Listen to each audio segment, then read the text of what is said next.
aşk yadımızdan çıxardığımız ilk haddımdır. Necə ki qalmır yadda ilk öpüş, ilk laylalar. Bir gün qabaq yox idin, bugün isə həyatın var. Heyf olmur qoymaq şərt, doğulacam olsaq qayğılaxmamış. Yaş qədər təmiz qucaqda böyümək hissi. Adam qayıdıb keçmişə yenidən böyümək istəyir. Biz axı göylərin sevən qəlblərə hədiyyəsidik. Onların yerinə bütün xoşbəxtliklərə hədiyyəsidir. Zaman heç nəyi gizlətmir, zaman heç nəyi sağaltmır. Zaman göstərir, sən demə xoşbəxt biz olsaq artmır. Biz bəzən şəfəqləri bitişdirib edirik parıltı. Bəzənsə parçalanan qaya arasında son qırıntı. Gözünü yum, qorxma birazdan bitəcək səslər. Küsmə taleyindən o heç nəyi yetmir qəsdən. Azalacaq səslər, azalacaq səslər.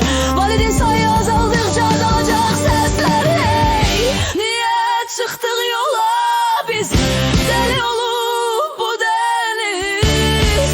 Bir adadır sevgimiz, hər yanı xatirədir. Niyə çıxdıq yola biz? Dəli olub bu dəniz. Bir adadır sevgimiz, hər yanı xatirədir.